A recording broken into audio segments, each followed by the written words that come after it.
This used to be a barn, but now it needs to be a kitchen island in a really nice house. So how are we going to get there? Well, we've got to start with a hammer and a metal detector, because in the wood shop, we cut through wood. What we don't want to do is cut through nails. And these boards are full of them, because after all, it used to be a barn. So even though I'm scanning every board, let's see if I can find them all before they wreck my blades.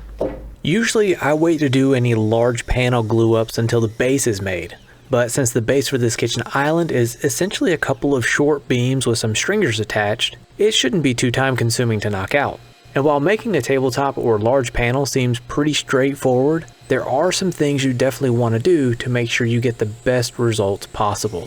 One of them is to just cut away any bad checking on the ends. We're going for rustic reclaimed after all, not half decayed and falling apart. But another thing you can do before you even begin is to simply pick out the straightest boards you can find and then let them acclimate in your shop for at least a couple weeks before starting the milling process. When you're not working with reclaimed lumber, you'd run your boards over the joiner and through the planer until things are to the right thickness. But since I'm building a 9-foot kitchen island, it needs to be flat enough so that my client's cutting boards and mixing bowls will sit flat. But the tricky part is keeping as much of that original character as possible. It sounds simple enough, but it surprisingly takes a lot longer than you might think. While I lay out the boards, I'm not only going for a balanced look of rough sawn and freshly milled lumber, I'm also arranging them so that the top will be as stable as possible. You may have heard about alternating the growth rings before, and while it can help to keep the panels flat over time, it's not going to be a magic bullet to make up for sloppy milling. So once I'm happy with the layout, I'm ready to start refining the edges of my boards to get the best glue joints possible, and that starts at the joiner. There are so many ways you can screw up this process, but in general, if your machine is set up well and you support the boards on the outfeed side, you're headed in the right direction. With all of my boards jointed, I set up at the table saw and cut off the rough sawn edge on every board except for the outer 2 boards. So that way I can retain some of that old world charm. These particular boards came from a barn in Ohio that stood for over a century before it was eventually torn down and sold to a specialty wood supplier close to me. In today's age, I can hardly imagine using white oak to build a barn because of the cost, but it wasn't all that uncommon centuries ago because white oak is better at withstanding the elements than some other woods, and it even used to be used in shipbuilding. Whenever I build from reclaimed lumber, people always want to know the story behind it. Sure, the wood looks cool, but the history isn't something that can just be made up. I think it's a similar sentimentality to when someone has a tree cut down for one reason or another and wants something to be made from it. I've built everything from furniture to guitars from clients' trees, and I can easily say that those items are cherished more simply because there's a story behind the lumber's origin. But regardless of what material I'm working with, I always want to create heirloom quality items. And one thing I do that takes longer but makes glue ups easier and adds a bit more rigidity is using dominoes. Now I know that's a 4-letter word for some folks. Hey, watch your mouth. But if you're interested in some alternatives to the domino, you can check out the video linked above on the Kreg Mortismate, which is a much cheaper alternative and a great way to get into loose tin and joinery. After all, let's be honest, woodworking can be an expensive hobby. I've been throwing money at tools hand over fist since I was in high school, and while my current shop setup is partly thanks to working with some amazing brands, it's primarily been years in the making by buying tools off of Craigslist. If you've ever had the pleasure of having a miter saw blade bind and kick back on you, it's not something you likely want to experience again. So if you have a situation where your piece won't sit flat against the fence or table, take a minute and shim it first. Otherwise, you might have to take a break because I near soiled myself. Hopefully though, you'll never have that happen and can happily carry on without any clinchy moments or wardrobe changes. So far, I've not found any stray pieces of metal left behind in the lumber, but what I thought was a pin knot in the end of this beam actually ended up being a nail. Honestly though, I'm just glad I found it with a saw rather than with the joiner or the planer. Before I can move on, I need to clean up the legs a bit at the joiner and planer so that way they'll match the aesthetic of the top and the shelf. But these were a little tricky because even though they didn't need to be laminated with other pieces, They ideally still needed to be flat where the apron attaches to make the joinery process easier. So with the legs finished up, I shift my attention to start working on the aprons and run them through the same milling process, only to find I missed yet another nail. As you might guess, I broke the metal detector back out and double checked the rest of my boards for any more nails before I ripped everything down to final width. But for now, I hold off on cutting them to length until all 6 legs are arranged for the island's base. And to do this, I just laid them out so that the smoothest surfaces were oriented where the aprons would end up being. Once I was happy with the layout, I marked out the legs to keep me from getting things mixed up later on. This was the easiest way I could figure out to position the legs for the base. But before I could actually start, I had to do a quick tape measure roundup, grab a long ruler, and try my best to remember those trig formulas so that I can lay everything out square. As a starting point, I used my plans to place the outer 4 legs along a tape on the floor, and then I shimmed them to stand plumb in both directions. Once that was done, I centered the middle leg and wrote down the length for each apron section. Now, if this wasn't a reclaimed lumber project, I could have just cut all my pieces for the apron and moved right onto joinery. But because of the variations in the surfaces of each board, I had to go through laying out the island base this way. That way I make sure my apron pieces are all the correct length for each location so that the base ends up being square. Or at least that's how it made sense in my head. But now that all my pieces are cut to length, I can get the joinery process knocked out. And thanks to all those notes I made earlier when I laid out the legs, cutting the mortises in the right location will require a little less double checking. And if you're wondering, I'm cutting the mortises and the legs on the tight setting with my domino, but I'll be cutting the corresponding mortises in the apron on the loose setting, so that way I'll have a little bit of wiggle room when it comes time to assemble everything. I did a review on this little Joburg bench a couple years ago that you can check out above if you're interested, and honestly, when they first asked me about it, I wasn't too sure if it would add value to my shop simply because I already have 2 good sized benches, but I figured, what the heck, I'll give it a shot and see what I think. I will say I find myself using it for various tasks a lot more than I originally anticipated, and it's held up really well over the 2 years I've had it. But anyways, now I'm ready to get the base assembled, and rather than just going after the entire thing at once, I broke up the assembly into sections. I started with the long sides of the base and just glued up the first square. And what I mean by that is I just glued up the apron pieces with 1 outside leg and 1 middle leg, which makes a square.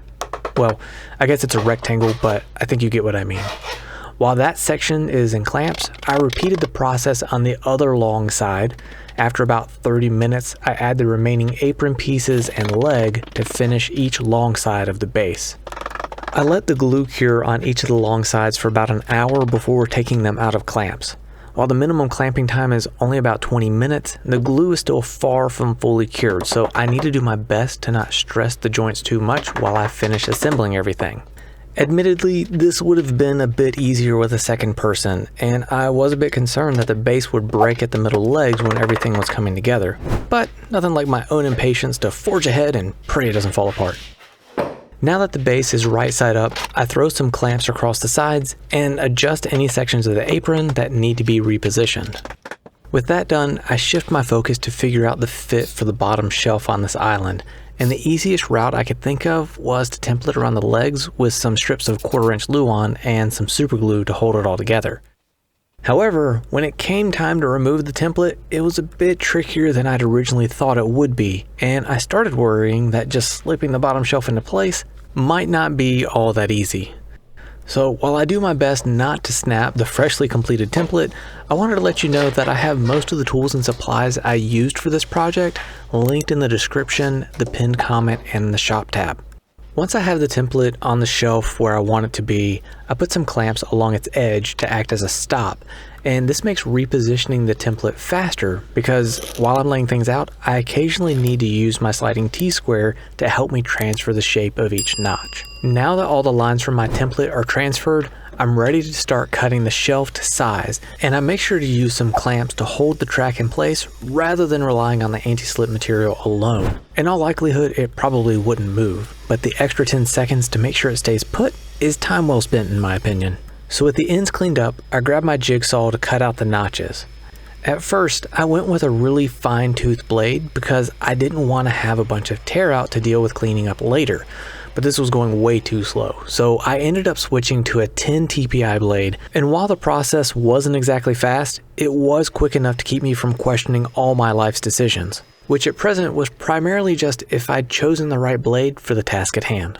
After doing my best to not end up under this tabletop as I flipped it over, my heart froze right about now when the sawhorse legs snapped back down to the floor. Things can twist a little during the process, and then when they settle back to their normal position, sometimes there's a little pop, just like when you reach down to pick up your kid's toys. For a split second, you're not sure if that pop means you'll be able to stand back up right away, or if you'll be stuck down there in agony for a while working up the courage to straighten back out.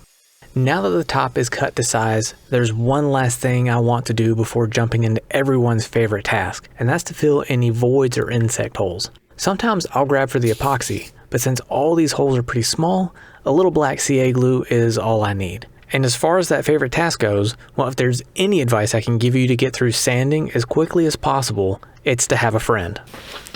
Hey buddy, you didn't say anything about sanding. I really need to stop listening to you. After all, with all the time you save sanding, you can afford to stop every now and then to tell each other bad jokes. All right, I got a question for you. If a cop pulls over a U-Haul, does that mean he's busting a move? I guess he is. Yeah, that's a good one. Since the ends of the top and shelf didn't have a rough surface because they were cut to length with the track saw, I grabbed my restorer and used a wire wheel to add some texture to the surface. Usually, I would sand out any burn marks left behind from cutting the top to size, but this time, I'm intentionally leaving them because they add some color variation that will mimic the colors on the top once the stain goes on. Typically, I would just barely kill the edges of the top by doing a bit of hand sanding with 180 grit, but to fit with the reclaimed feel, I think a heavier round over makes more sense. And usually that would have me reaching for the router and a round over bit. But since some of the edges are inconsistent and could produce a wonky looking edge, I first used my random orbit sander to rough things in, and then I followed that up with a bit of hand sanding to finish it all out. So the last thing to do before I get started with the finishing process is to cut some slots in the apron that'll come in handy later when it's time to attach the island's top and shelf to the base. Staining reclaimed or textured lumber can be a bit of a time commitment because it's not quite as easy as Mr. Miyagi's paint the fence method would leave you to believe. So my best tip for staining textured surfaces is to use a chip brush on the rough parts and then with a lint-free towel like the ones I have linked, wipe with and along the grain to remove the excess. This tool right here is one of the unsung heroes around my shop. I don't use it all the time, but when I need to maneuver large pieces that are tricky to hold on to, the Grabo seriously saves the day. At this point, I am really hoping I didn't cut any of those notches too small. Okay, so we just got the shelf in place and now I need to attach it to the base of the kitchen island. And to do that, I'm going to use these little guys. These are called Z-clips. These are going to allow the entire island to expand and contract through seasonal movement without the shelf or the top of the island splitting. Now these little Z-clips, they come with something like a 1/2 inch long screw. And that's usually fine, but since the top and the shelf on this island are right under 2 inches thick, I'm going to use some 1 1/4 inch long pocket hole screws. General Finish's high performance top coat is my favorite water-based finish, and it's really forgiving whether you brush it on or spray it on. But ever since I started using my Apollo turbine setup, the quality of my finishes has improved dramatically. And since I don't consider myself a top tier finisher or know every in and out about finishing, I really benefit from the ease of adjustability this system gives me. You might be wondering why I took the time to finish the underside of the shelf. And the reason actually ties back into the tips I was giving earlier on how to keep your tabletops or panels flat. When it comes time to finish your projects, you ideally want to apply equal amounts of finish to all sides. This evens out how quickly the wood can absorb moisture. So if one side has less finish or no finish at all, it'll be more likely to warp or cup. Oh, and one tip I learned the hard way when working with water-based finish, you really can't apply it very thick or it'll take forever to cure and it might even blush or look cloudy if you get in a hurry and recoat too soon. So I haven't mentioned it yet, but this kitchen island actually has a pretty cool story aside from originally being part of a centuries-old barn. My client's daughter was actually getting married just 1 week after the delivery, and they were having the ceremony at their home, which is an old farmhouse they'd purchased about a year prior and had been feverishly renovating it since day one. They told me about how they expanded the kitchen and adjoining living room to make the space more open and welcoming, but that this reclaimed kitchen island was the final piece of the puzzle to bring those spaces all together, and they were absolutely thrilled with the results. As for me, only hitting 2 nails in the process and being right on schedule with delivery is pretty awesome, but I have to say, it's hard to beat when your clients are even more excited with the finished piece than you are.